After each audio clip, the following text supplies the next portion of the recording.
સુરતના ભેસ્તાનમાં મારા ભાઈને ઠપકો કેમ આપે છે તેવું કહી યુવકની હત્યાનો મામલો, 4 પૈકી 3ની ધરપકડ. લસ્સી ગેંગના સૂત્રધારને પગમાં ફ્રેક્ચર કે હત્યાના આરોપથી બચાવવાની ચાલ. 2 આરોપીઓ ફ્રેક્ચર પટ્ટીમાં લપેટાયેલા પાટા સાથે હાજર થયા. એસીપીએ તપાસના આદેશ આપ્યા. કુખ્યાત સલમાન લસ્સી ગેંગ દ્વારા હત્યા કરવામાં આવી. સાહિલ ઉર્ફે બાંગાની 23 ઓક્ટોબરે રાત્રિના 11 વાગ્યાની ઘટના છે. સોહેલ ઉર્ફે અલ્લુ શેખ જોડે મૃતક ઉન વિસ્તારમાંથી પસાર થઈ રહ્યો હતો. જે વેળાએ સોહેલ ઉર્ફે અલ્લુએ ત્યાં ઉભેલા અરબાઝને તેના ભાઈ વિશે પૂછતા મામલો ગરમાયો. અરબાઝે મારા ભાઈને કેમ ઠપકો આપે છે તેમ કહી હુમલો કર્યો. હુમલામાં વચ્ચે પડેલા સાહિલ પર આરોપીના અરબાઝના અન્ય 3 સાગીરતો તૂટી પડ્યા, જેમાં લોખંડના પાઇપ અને ચપ્પુના ઘા ઝીકી હત્યા કરી ફરાર થઈ ગયા. જે ફરાર 4 આરોપીઓ પૈકી ઇમરોઝ ઉર્ફે દાલ ચાવલ, શાહરૂખ અંસારી સહિત 3ની ધરપકડ.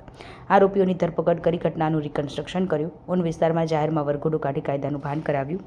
પાટાપિંડી સાથે પોલીસ સમક્ષ હાજર થયેલા આરોપીઓને જોઈ પોલીસ ચોંકી. લસ્સી ગેંગના મુખ્ય સભ્યો જે રીતે ઇજાગ્રસ્ત અવસ્થામાં પોલીસ સમક્ષ હાજર થયા તેનાથી પોલીસને તેમની પર સંપૂર્ણ શંકા ગઈ.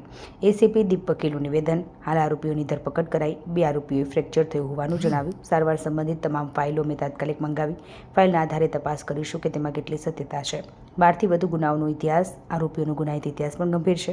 મુખ્ય આરોપી સલમાન મિર્ઝા ઉર્ફે લસ્સી પર સુરતના અલગ અલગ પોલીસ સ્ટેશનમાં 12 જેટલા ગુના. ઇમરોઝ ઉર્ફે દાલ ચાવલ પર 4 ગુના. અન્ય આરોપી અરબાઝ ઉર્ફે બાબા પઠાણ પર પણ 2 ગુના. ગત તારીખ 23/10/2025 રોજ મોડી રાત્રે લગભગ 11 થી 11:30 સુમારે અત્રેના ભેસ્તાન પોલીસ સ્ટેશન કે જે ડિવિઝન અને ઝોન 6 હેઠળ કાર્યરત છે તેમાં એક હત્યાનો બનાવ બનવા પામેલ હતો.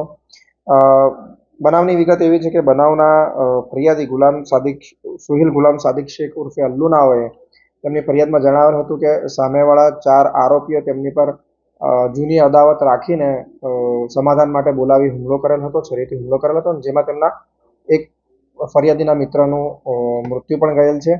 આ બનાવ બાદ ગત તારીખ 24/10/2025 રોજ વહેલી સવારે તરત ફરિયાદ દાખલ કરીને અત્રેના પોલીસ સ્ટેશન ખાતેથી આરોપીઓને પકડી પાડવા માટે તજવીજ હાથ ધરવામાં આવેલ હતી, જેમાં કુલ્લે 4 ટીમ બનાવી તેને વિવિધ પીએસઆઈ તથા પીઆઈના નેતૃત્વ હેઠળ આરોપીને પકડવા માટે રવાના કરવામાં આવેલ હતા. તેમજ ટેકનિકલ અને હ્યુમન ઇન્ટેલિજન્સને પણ કાર્યરત કરી દેવામાં આવેલ હતું.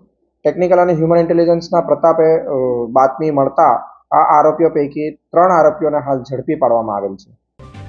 જો તમે આ વિડીયો ફેસબુક પર જોઈ રહ્યા છો તો લાઈક અને ફોલો કરો, અને યુટ્યુબ પર જોઈ રહ્યા છો તો અમારી ચેનલને સબસ્ક્રાઇબ કરો. સત્તરે.com આઝાદી સમાચારોની.